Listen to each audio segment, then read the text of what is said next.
Thank you, Madam Chair.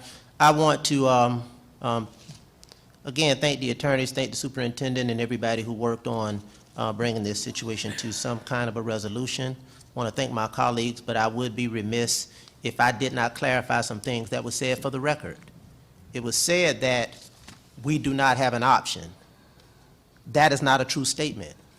It was said by a board member that we don't have an option. We do have an option. We're not here to rubber stamp anything. So when that was said, I kind of was vexed to hear that we don't have an option. Right. If we didn't have an option, it wouldn't be before us. Right. It would not be before us. So that was a factually inaccurate statement. So I just want to clarify that for the record. Secondly, and I don't know the employee. I don't know the employee. Let me put that on the record. I don't know the employee. Don't know him, haven't been called about it. But I know there are rooms in places for over 400 years that people had to be in where justice was to be administered.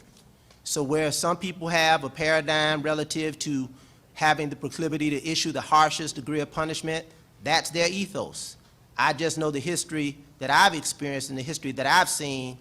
Sometimes it's those who are from the least, the last, and the lost that usually gets the raw end of the stick. So I have an obligation personally and professionally to speak on what I believe may be justice.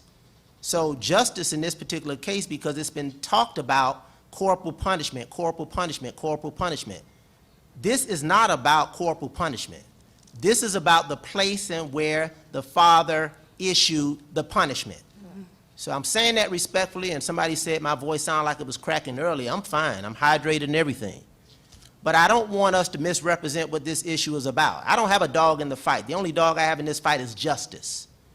Because just as sure as I'm in this room speaking on behalf of somebody that I don't know, there may be a time where somebody needs to be in the room speaking on behalf of me. My history has taught me that. Our history has taught us that. It has taught us that. So when we start talking about discipline and the proclivity where things happen in the district, there is some disparity relative to how employees get treated, period. I said it, I'll say it again, period. We've had employees do egregious things and there's not been any discipline, and I'm not going to go down that road because that's a foxhole I'm sure people don't want me to go down. But I want to say for the record, this is not about corporal punishment.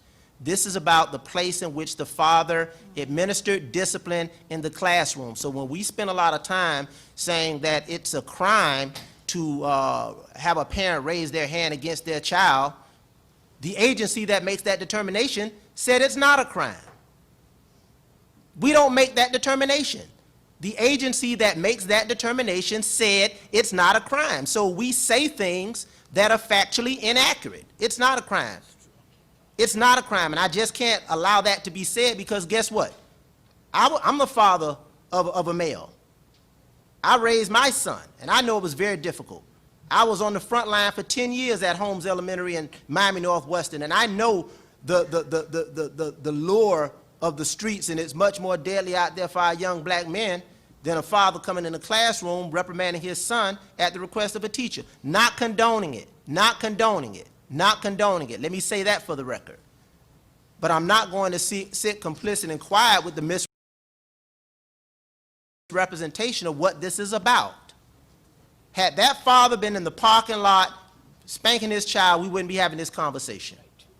So anybody who wants to represent that the physical punishment of a child, not abuse, is unacceptable, it's a crime, that is not true.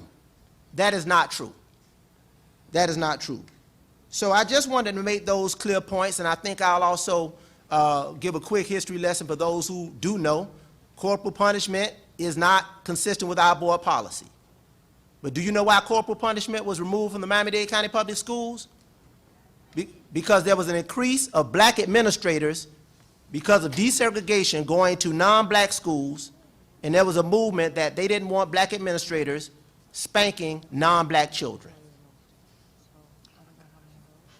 Yeah, I said it, that's the history, that's what it is. It's our policy, we have to follow it, but I don't want to sit silent for anybody to represent that this is about a violation of corporal punishment. This is not a violation of corporal punishment. This is a violation maybe of employee behavior, employee conduct. And when I hear that there were orientation, there was the policy stated this, and employees were told that, show me the meeting, show me the agenda where there was a review that employees are not to do X, Y, and Z. Maybe we need to make a policy to provide clarification about it. But what I understand, there is no policy that specifically talks about employees dealing with this. So I definitely think the employee needs to be punished, but I will not sit silent and let this employee who at some point, even if we accept the superintendent's recommendation, this employee will come back into our schools, and I would not support the misrepresentation of this employee having committed a crime, having violated this, violated that, when that was not the case. That is not what is before us here. And again, my last point is I reject the notion that we don't have an option. It was said we don't have an option. That is factually inaccurate. We have an option. That's why it's before us. Thank you, Madam Chair. Thank you, Dr. Gallant. Ms. Fraga, and then Dr. Navarro. Ms. Fraga. Yeah, Madam Chair, I'd just like to restate the motion. Thank you, Madam Chair, that the board approves reinstatement with back pay for 6 months, including mandatory counseling for the employee as a part of the agreement. It was second.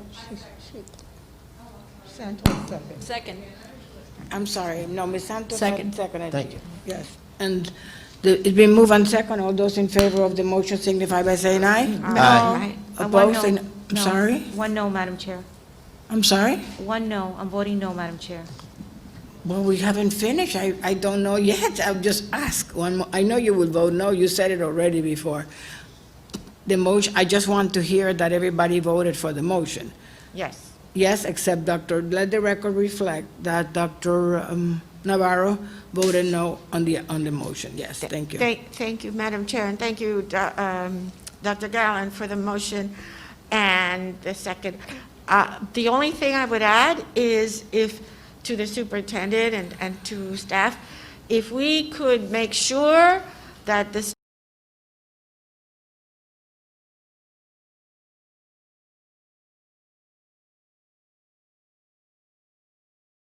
student, as much as we are able to, is provided with some sort of counseling, whatever we can do. I don't know where, but to try and do that, and the classroom.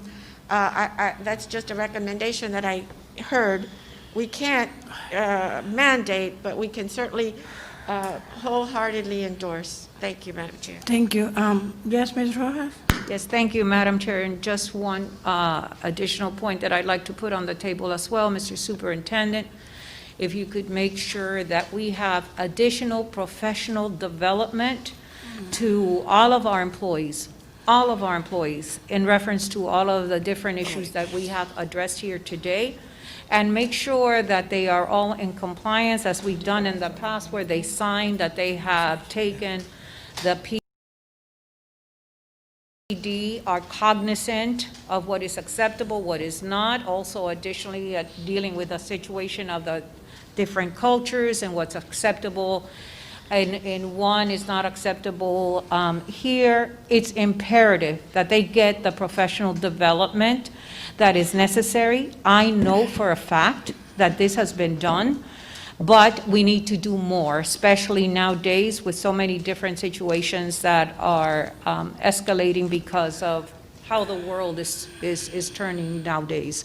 So please, I would like to make sure that we do follow up with additional professional development for all employees, part-time, full-time.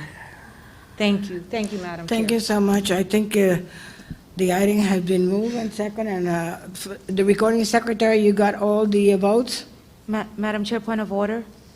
Madam Who Chair, does- oh. point of order. Yes, ma'am. We voted on the motion. We have not voted on the item as Well, amended. if you allow me, I'm running course. the meeting, as I said before. I was asking first the recording secretary. I don't need any explanation, but I was going to ask her, and I was going to vote on the item as amended. Correct. Thank you very much. Madam Secretary, the question remains the same. You got the votes on the amendment? Madam Chair, Yes. We have the votes on the amendment, yes.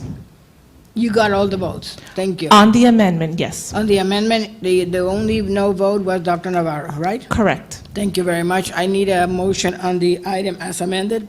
Move it. All those in favor say aye. Opposed, say no. No.